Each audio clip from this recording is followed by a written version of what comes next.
We already saw Guy Gardner, but this is Hal Jordan and Jon Stewart, like, and they're in the middle of a fucking army little ass town doing detective work. The brown suit, it being a suit in the first place, and the idea of it being brown, yeah, It's a it's little not. crazy. It is a little crazy, but what I'm thinking is that these are it's supposed like I think what they're gonna do is they're gonna make them representations of what each character stands for, and like practicality, like using a more practical approach to doing that versus having a CGI suit may pay off more in the long run. The only here, and this is what I mean by this, not necessarily an understanding the lore or the understanding or aesthetic of Green Lantern, but like as an example, if you were to have Jon Stewart's Green Lantern in something like a Justice League movie in the future, and you already are going to have massive CGI taking place just in that film,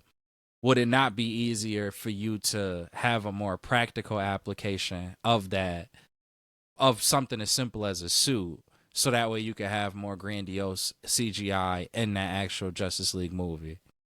No, because we had Avengers Infinity War and Doomsday. You have Iron Man, War Machine, Hulk, and a slew of other characters You in might not have CG. that budget though.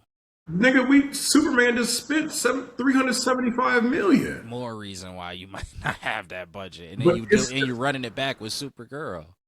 and I get what you're saying about, have their suits be representations of, what they're actually doing. Like Hal's is like a flight suit or whatever, or like not a flight suit, but an aviation style suit.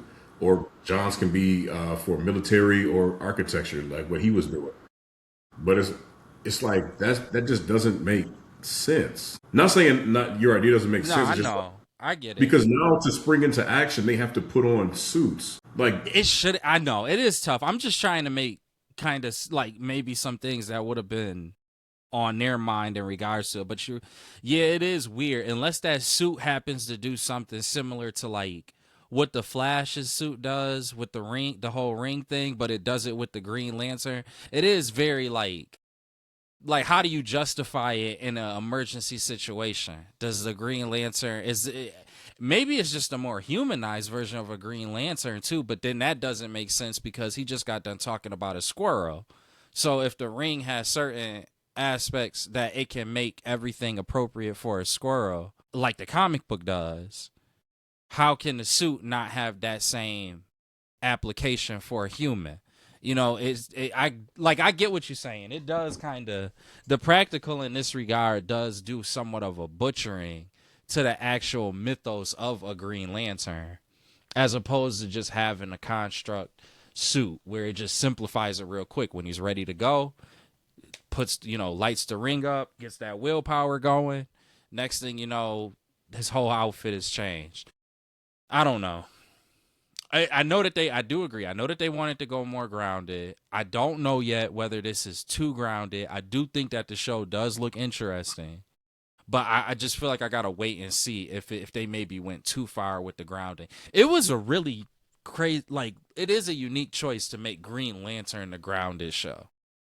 and one thing, James Gunn said metahumans have been around for 300 years, right? And Hal Jordan says one of the lanterns is a fucking squirrel. Why would that surprise you? Right? Yeah, like it should just be normalized to him. I No, don't it know. should This be. is a very different Hal Jordan, though. That is another noted point from this trailer. It is not Hal Jordan that I'm used to. Is really not. And it's like even in animation, Hal Jordan is always seen as like the butt of a joke. Like everybody just taking his ring. Superman took his ring off in Injustice. Batman took his ring off in Justice League War. It's like, bro, this is the strongest weapon in the universe, and y'all keep treating this nigga like all he can do is make fists and brick walls. And now we just get an old version, some shaggy looking ass Green Lantern. It's like, bro, I don't know, bro. I'm not too excited about this.